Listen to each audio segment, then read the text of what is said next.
Welcome or welcome back to WatchAdvisor on YouTube, where the watches are the stars. But today you do see not only watches, sure you are going to see incredible watches. But first of all, I want to introduce you Nicola Biebeck, who is Heritage Director at Heuer. I do say Heuer. We're standing here at TAG Heuer in La Chaux-de-Fonds in the museum. Why am I here? You might know it, you might feel it, you might remember there's a date, there is an anniversary. Yes, the Carrera watch celebrates its anniversary, and I will talk with Nicholas about the Carrera and the development of the Carrera. First of all, thank you very much for having me on the channel, and it's a pleasure to welcome you here to La Chaux-de-Fonds. Standing in a museum here, standing in an area where you have so much rich history, it is really, I'm thrilled. I got into the museum this morning and I got goosebumps because in every of the showcases you look, there is pure emotions, pure watchmaking history. Fantastic. As a lifelong collector of vintage chronographs and someone with a great passion for motorsport, Heuer and TAG Heuer have always been very close to my heart. So having this job and having this at my disposal every day, it makes it pretty challenging to do my usual day-to-day work because I just want to spend my time in the museum and the archives. So, you know, within every cabinet, we have a story to tell, we have another exceptional watch. So it's very easy to get drawn in. Don't forget to subscribe and to hit the bell to get our latest notifications. The watch that is now celebrating its anniversary was introduced by TAG Heuer, of course. Sure, yeah.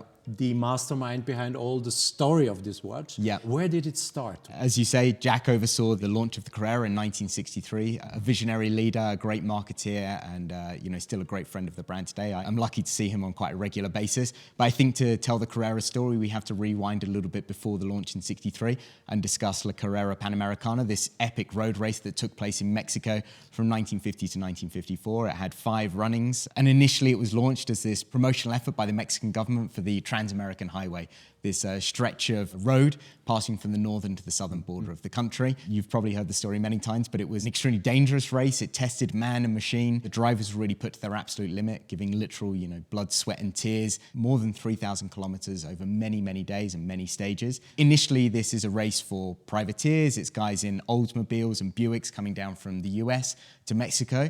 But as the international manufacturers find out about this race, they see that it's this epic test of endurance. They can test their latest developments. So Porsche, Ferrari, Lancia, they all deliver cars from 52 onwards. And 53 and 54, we have these incredible battles at the front of the race. But Jack, in his role promoting the Heuer business in North America, his first responsibility when he joins the family business in 1958 is to go to America with his uncle Hubert and establish Heuer Timing Corporation America. And part of this is selling timing equipment to race car owners, competition operators.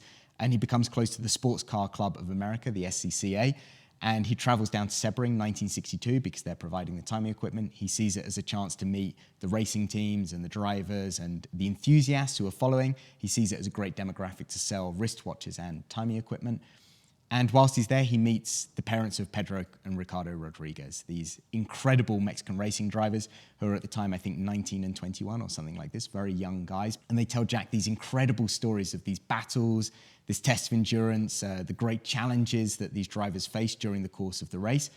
And Jack falls in love with the name Carrera. It has this great meaning of the race and the road, but beyond that, it works in many languages, and it has this beautiful projection of your professional path, your life, all of these kind of connotations. So Jack quickly, on his next return to Switzerland, registers the Carrera name in relationship to a wristwatch.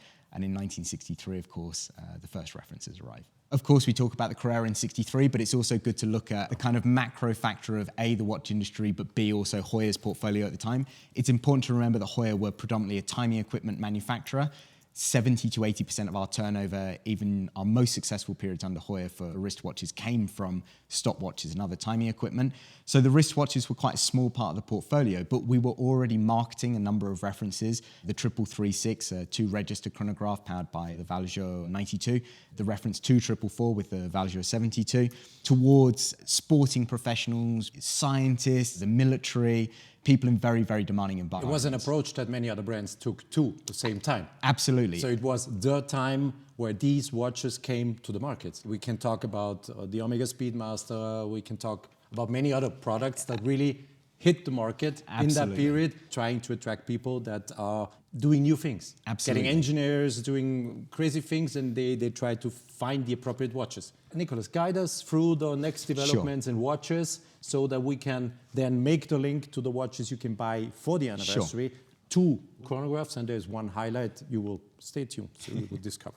Yeah, so I mean, we've covered the pre-Carrera of the 1950s, and then 1963 we see the launch of the reference 2447, very beginning of the Carrera story, with its peaked lugs, the tension ring underneath the crystal to improve the water resistance, and of course this absolute legibility. Jack was obsessed with design. I think you know the story well. He loved Mies van der Rohe. He famously bought EAM's lounge chair for his student accommodation in Zurich. You know, it was probably worth more than his monthly rent. He loved the Bauhaus movement, Oscar Niemeyer, this mid-century modern aesthetic, as we call it today, Jack was obsessed with. And it was really about removing everything that was superfluous from the dial. So we just see the model name Carrera, Heuer, and then of course the designation for Swiss and the little T for no the tritium. nonsense product. Exactly. Yeah. Absolutely clear. You know exactly what you're getting. Yes. Designed Focused on for reading function. the time. Exactly. That's so that what was a watch should be anyhow. Sometimes the watches look like books. Exactly. Officially certified stuff. I always say that when you spend money on a watch, you shouldn't have to advertise the product to other people. And I think Jack was very much of the same mentality. We saw it evolve into the reference 3147 with the date complication. And then we have these 2 interesting watches from the latter half of the 1960s, probably introduced around 68 or 69. With the Panda and reverse Panda dial. And it would be the second execution of the kind of, let's call it, standard manual wind Carrera dial. We would see a change of the design of the hour markers with these stripes down the center, the hands with the stripes down the center to improve legibility. And whilst they continue to be offered with a black or a silver dial, the big things were the Panda and the reverse Panda dials. They were only in production for a very short period of time.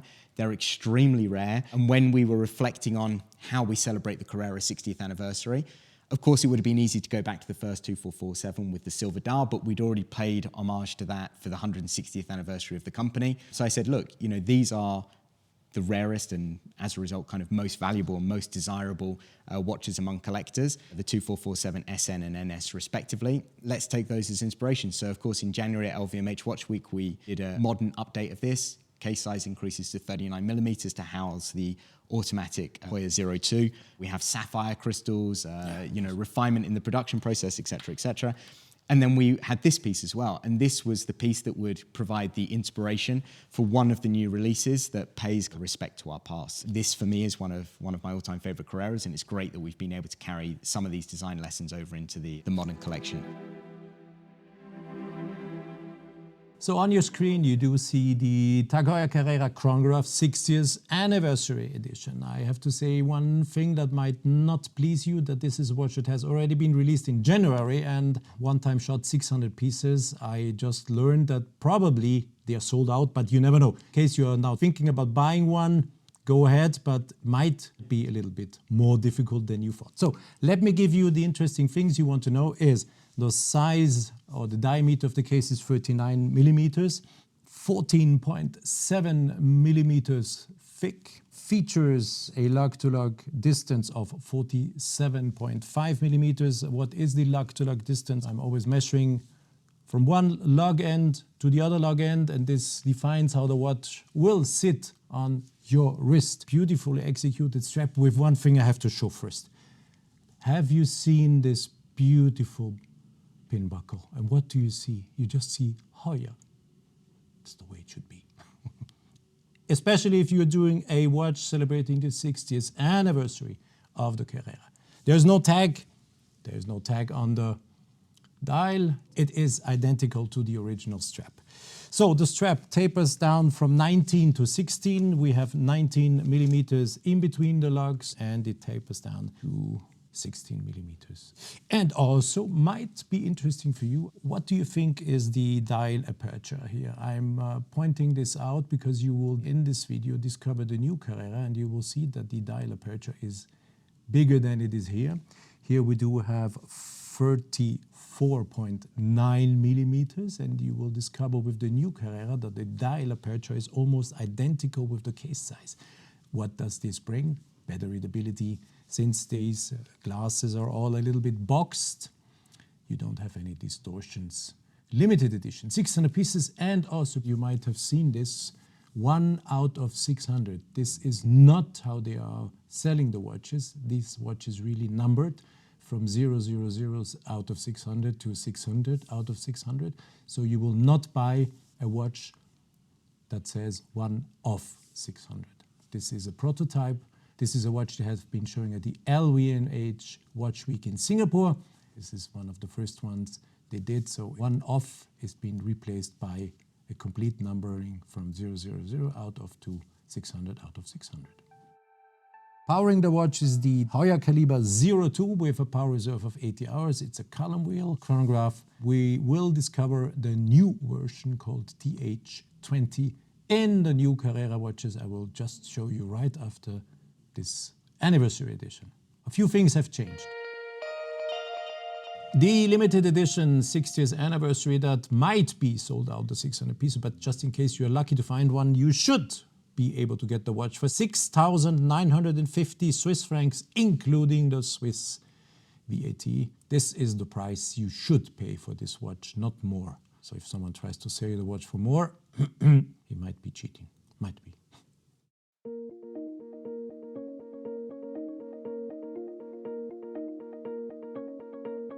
On your screen now, the new Carrera Chronograph, as it is called, TAG Heuer Carrera Chronograph. It's a non-limited watch. It is a watch that will be available, first of all, in boutiques, of course, but then also through authorized dealers. So there's no need to rush. You will be able to get yours, maybe not in the very first days if you're keen to buy it, but there is no need to rush because this watch is not limited and part of the collection in the future. And the first thing you clearly see, and this is why I mentioned the dial aperture on the limited edition, is that you see that the boxed sapphire crystal really goes almost to the end of the watch or the end of the case. There's no bezel, literally no bezel. And the dial aperture, as we say in German, Zifferblattschau, for those watching in Germany, is huge, is really huge. We do have a case diameter of 39 millimeter. And guess what? The dial aperture is 37.8 millimeter. And this is why this watch looks bigger than it is. And this is why you have perfect readability of time. There are almost no distortions. And this is a watch TAG Heuer would have very much liked because he was always trying to deliver watches with excellent readability, with no nonsense stuff on the dial, no official certified indications. I don't know what. Sometimes too much of information on a dial, and I like this pure way of they have been redoing it as you see it here. Okay, let me go on and tell you the thickness of the case is 14.2 millimeter and the so-called lug-to-lug distance is 45.8 millimeters, the distance from one lug end to the other lug end. This could help you. Does it sit correctly on your wrist or not? But still, guys, please don't forget, I'm just giving you numbers. You have to go and try them on your wrist and you will discover that these watches really hug your wrist, look perfect. And this 39 millimeter size, if you think, I'm not wearing a watch at that size, try it and you will discover a incredibly beautiful chronograph. And keep in mind that some of the chronographs that have a case diameter of 42, 43 millimeters, the dial is not bigger. If you measure just the dial size, you sometimes come down to less than 40 millimeters and you ask yourself, where's the rest? Yeah, it's just meat around the dial, as I always say. And here you really look at a watch where the dials and the boxed sapphire crystal are almost identical in diameter to the size of the case. And this is very, very cool. Have you also discovered how they managed to do the Röho? What's the Röho? That's the outer part of the dial where you do have correctly also applied here the subdivision to read the 1/8 of a second. This is a 4 Hertz movement, of course. You know that 1/8 of a second is the speed how the central second hand swipes over the dial. And if you want to do some readings, you need 3 little dots in between the second dots and it's everything done correctly. If you sometimes look to other companies, they have increased the oscillation rate from 18,000 to 28,800 as it is here, but they have not been correcting the dots on the dial. And then it's something that is wrong, that is comparable to the fact that if you're driving a car with miles indicated in Europe where you have kilometers per hour, it wouldn't work, and the same happens then. Everything well done, nothing to read that you don't want to read. It's only Carrera and TAG Heuer. you have a sub counter showing you 30 minutes, you have a 12-hour counter, and of course the running seconds and the date indication, everything you need. And now let's quickly get back to the new modernized version of the Carrera H02. It's called TH20 now. The most interesting thing that you might discover is that the winding rotor now winds in both senses, and what you are avoiding now is that noise you have if a winding rotor only is winding in one direction. There is the second direction where it's not winding. You have this. You know that from the Valjoux 7750, but it also happened to be with the H02 caliber. So this is now gone. It's of course a more modern movement. It has still 80 hours of power reserve, and it has been renamed, but the major advantage is, a winding rotor that is more efficient now and winding in both senses. You still have the column wheel. Here it is. Nicely done. The box sapphire crystal has an anti-reflective treatment underneath, not on top. This is causing some reflections, as you see, but it is a choice. You do it or you don't. But I think these reflections, if I play around a little bit in the light, they're not so bad. I like it. The chronograph comes with a folding clasp, with a security here. You open up and then a folding clasp, nothing new, so we keep it that way. The information that might be interesting for you is the leather strap tapering. It is, so we do have 20 in between the lugs, and it tapers down to 18 in the folding clasp. First edition with a blue dial. The date positioned at 6 o'clock. And now let me show the second new TAG Heuer Carrera Chronograph with a black dial. Basically, it is the same watch, but you see another dial color. It's black, it's a reverse panda, and you also see that the date has been positioned at 12 o'clock. In terms of sizes, I quickly do repeat them. 39 millimeters is the same diameter. Thickness, once again, is 14.2. Lug-to-lug distance is 45.8 millimeters. And I do also repeat this amazing dial aperture. The Zifferblattschau in German is, again, 37.8 millimeters. And do keep in mind that the entire case has a diameter of 39 millimeters. So the readability is excellent, couldn't be better. We also have a wonderful leather strap that tapers down from 20 to 18. As said before, nothing changes here. And also in terms of what you get movement-wise, it is also the new TH20.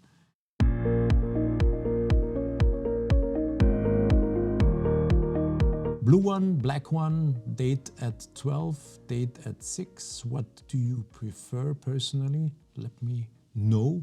What about the logo here on the dial?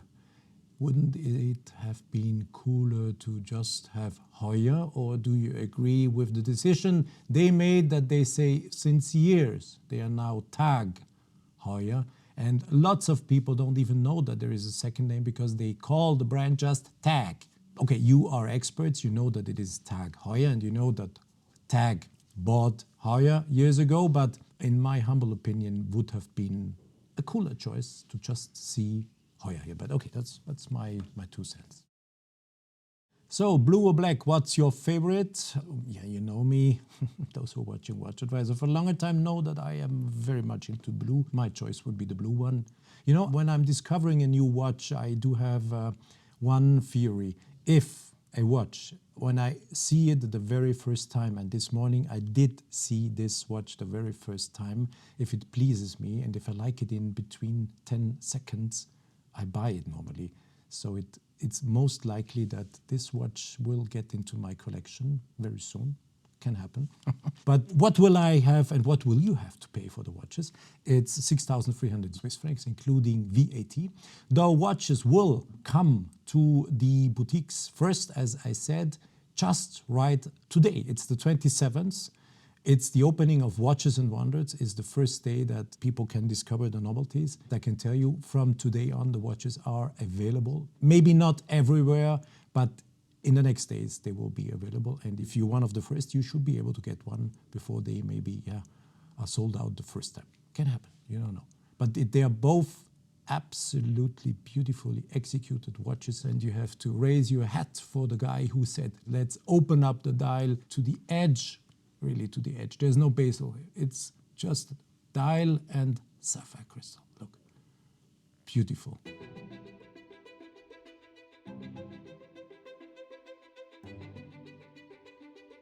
Yeah, just to touch on the 70s, of course, 69 we introduced the caliber 11, the famous chronomatic, this name that existed just for a few months before Breitling would take over the name, because for us, automatic chronograph was cleaner and easier to understand, and we already had great names, Carrera, Ottavia, Monaco. So this is the reference 1153, of course, with its famous crown at 9 o'clock because of this modular design to the movement. Once you have an automatic movement, you don't need the winding crown to be the principal crown anymore. It is part of the design, but was also in the mindset. Jack once told me that he put the crown on the wrong side. It wasn't much of a choice. I think it was a good marketing message to everything is marketing end of the day. Exactly. It was a technical limitation. Yeah, but having the crown on the wrong side also indicated buyers, okay, there's no more need to wind the watch, so there is no winding crown there where you normally find the winding crown. Exactly.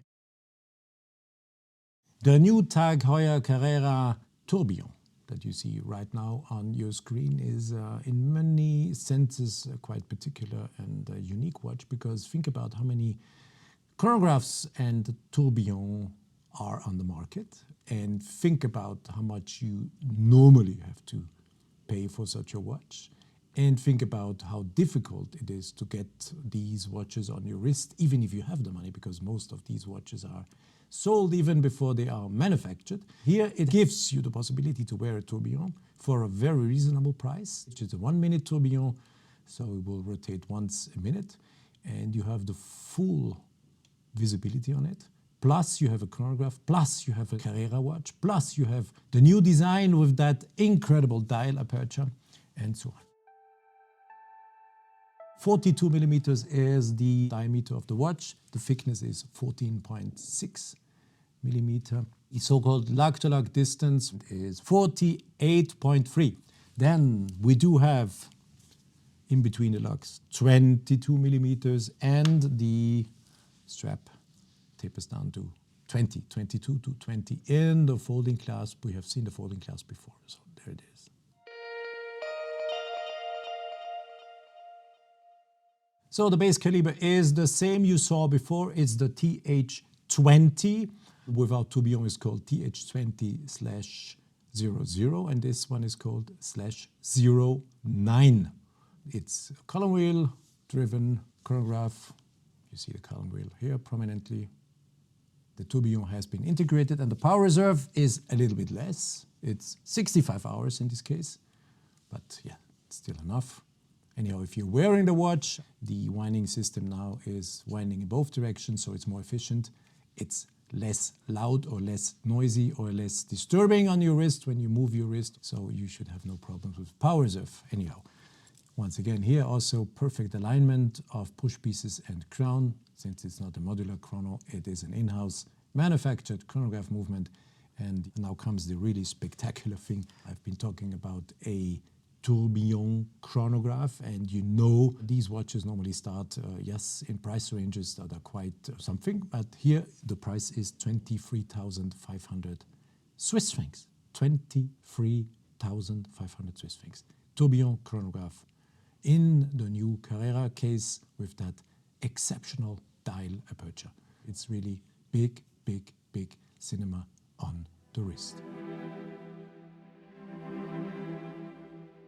Nicholas, lots of things happened, as we all know, after these really brilliant developments and brilliant things. The brand had some difficulties, and how did everything start again afterwards? Sure. You know the story well, that in 1982, Heuer was acquired by Piaget. 3 years later, they would sell it to TAG. In 1984, the Carrera would effectively be discontinued, and it would go on a 12-year hiatus. But then in 1996, the brand would be reflecting on its history. As we come to the new millennium, you can feel this kind of momentum building. And in 1996, the Carrera returns. And initially, it's a limited edition of 5,000 watches, very much a one-to-one copy of the 2447, this time with the Le Manière 861 movement inside and without the Carrera name on the dial, because they think Porsche own the rights to it, which is quite funny. They invite all the drivers, all the great and the good of the motor racing world to Monza, to the Italian Grand Prix. But there's one extra special guest there, Jack Heuer. Jack Heuer comes back on the scene. So Jack, you know, heartbroken when he's pushed out of the business in '82. But after, you know, a bit more than a decade, he's feeling warmer towards TAG as a brand again, given that the guys who had really caused him the great heartache during the transaction had left, and it was now under Mansour and Akram Ujra and what we call the Three Musketeers running the business. He goes to Monza, he gives a talk in front of, you know, Jean Todt, Ron Dennis, all of the drivers are there, and you know the Carrera is back. It's meant to be 5,000 pieces, but it's so commercially successful that once LVMH are through the door in 2000, the Carrera very quickly expands into a huge product range. And today, we can see there's nearly 500 individual references that have launched for the Carrera since its conception, and we have a couple of extras joining us for 2023.